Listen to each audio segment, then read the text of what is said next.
Run away, even shine.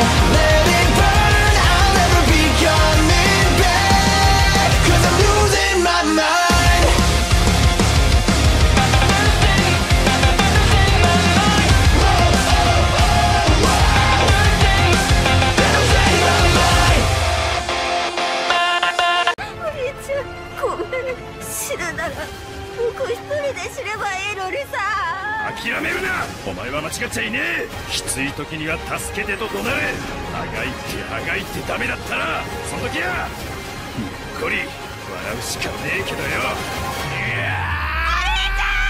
Karakuri Circus. Dans cet animé, nous suivons le quotidien de Narumi Kato, expert en kung-fu et qui possède une maladie assez bizarre qui est la zonofa, une maladie qui l'empêche de respirer s'il n'est pas capable de faire rire quelqu'un autour de lui. Il se retrouve malgré lui à devoir protéger le jeune Masaru, héritier d'un colossal empire financier spécialiste des mécaniques de précision. Pour cela, il est assisté par les membres d'un cirque dont Shirogane, une marionnettiste capable de manipuler une immense poupée du nom de Harley Quinn. Commence alors le début d'une longue lutte face à une conspiration surnaturelle. Ça a l'air prometteur, l'histoire est plutôt potable, mais un peu what the fuck avec la maladie du perso quand même, on va pas se mentir. J'ai entendu du bien pour ce qui est du manga que je n'ai pas pu trouver d'ailleurs, donc je vais attendre la sortie de l'anime. Pas de date précise pour le moment, si ce n'est qu'il est prévu pour octobre.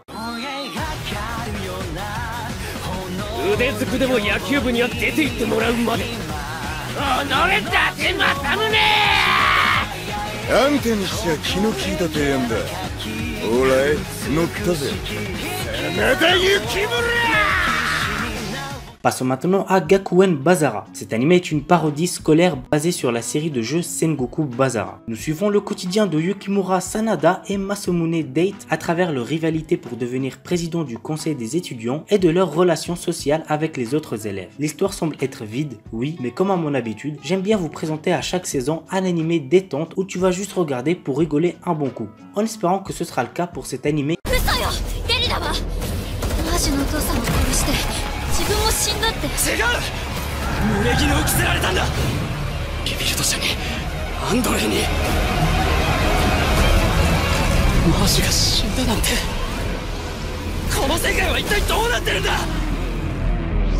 Et pour finir, nous retrouvons un animé qui s'annonce des plus sérieux, il s'agit de Reride T. Année 2050, un jeune ingénieur du nom de Derrida Even est devenu célèbre grâce à sa contribution au développement avancé de robots nommé Autonomous Machine DZ chez Rebuild, l'entreprise de fabrication fondée par son père. Un jour, Derrida et son collègue Nathan découvrent une faille dans le programme DDZ. Le lendemain, les deux amis sont soudainement attaqués. Derrida n'a d'autre choix que de se cryogéniser. 10 ans plus tard, il se réveille dans un monde dévasté en pleine guerre. Derrida part à la recherche de Mage, la fille de son défunt ami, et doit trouver un moyen d'arrêter les DZ. L'histoire a l'air plutôt intéressante, ça annonce pas quelque chose d'original, mais c'est l'animé de psychologie qui m'a le plus intrigué cette saison. Et vu qu'en ce moment je suis un peu à la recherche d'un bon animé psychologique, je me dis pourquoi pas. Et si c'est le cas pour vous aussi, donnez-lui sa chance.